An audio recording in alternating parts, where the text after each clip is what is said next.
Welcome back to the channel, guys. So today's topic is we're gonna talk about a very common question about everybody, who especially who start to learn, even or people who's been on the market for a while, is about how deep is skin you have to hit with the needle, or how deep has to be. No, so. Well, I have made a little design, a little graphic here to explain. So basically, it's very simple in the sense of how we're gonna say is, yeah, well, basically the skin is made in 3 layers. So, and we should focus on two only, which is the derm and epiderm. So epiderm is the first layer. So it's it's made of 5 different overlayers. So if the ink stays in that level, what happens is when it heals, the tattoo will rub off. So normally it doesn't stays very shallow, faded, and just because it scratched the first epiderm. The second layer is called derm. So it's just that's the right layer we want to hit when you tattooing, right? So the deposit of ink should be there. And if you go deeper, so that would be also this blowout, which normally can happen a lot, especially when you do these really solid black areas. If you notice, is this shade of gray or green under the skin. That is because it went way too deep and hit in the subcutaneous, so it's below on the second layer of skin, which is normally should not.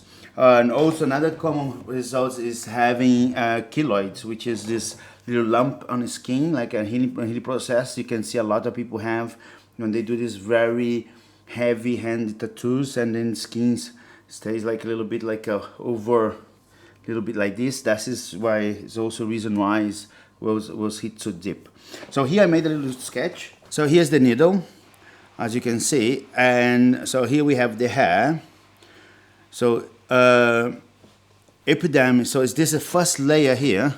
So this is the first layer, if you see, where it's called epiderm. So this part is pretty much what you should go through.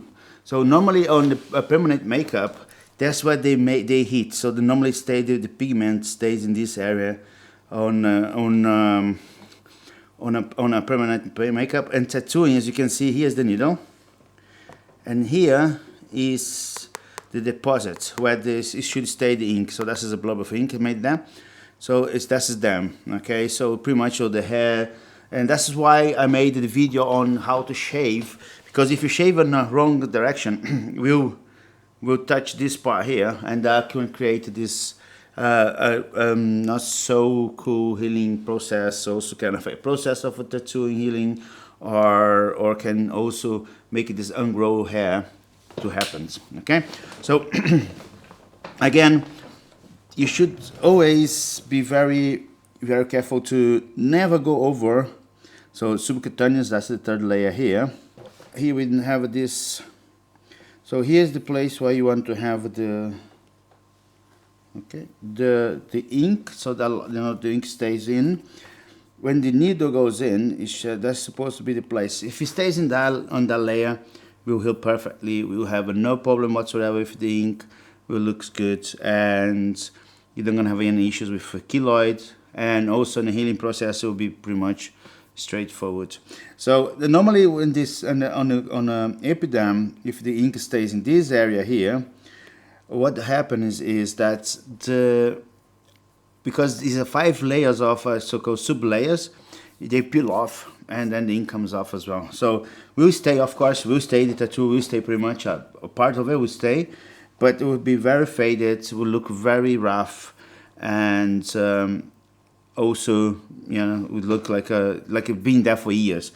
And if you go below this part here, so which this guy here, that will have this also then looks like it is super old because it blows off, goes out to the line. So if you make the line very straight like this, then go too deep, this line will be like a blow off. It would be like, looks like is a totally bluish or green area, which happens pretty a lot in like areas like neck area or wrist area, areas where the skin is very sensitive. And we're gonna make a video also in voltage, so what is the best voltage to work in my opinion, to different certain areas on the skin. So like it's different areas on your body, what could involve, what kind of needles you use for that and why you use those needles. And also then it goes down to always to this. Okay, this is skin is 100%. If you don't have a certain precautions in there, how do you work with the voltage of a machine, of course, what kind of needles you use for that kind of area, because also if you put a very fine line in a place where it's very sensitive, very soft in a sense, and you keep it the same voltage you use for different areas, you have big chances to have the same thing, go too deep and blows down. Okay, so also what kind of needles to use. So basically you can use any kind of needles in any kind of areas, doesn't have a rule, but that would prevent certain sort of troubles, extra bleeding or cutting skin, because it's still is a live tissue, right? So if you put a wrong needle on a very sensitive or area, will happen to break the skin. And obviously there is a giant possibility to the healing process become very, very, very damaged, have a keloid because it cuts, and of course the tone will not stay nicely. Okay guys, so for today is a very quick video, and see you next time. Thank you.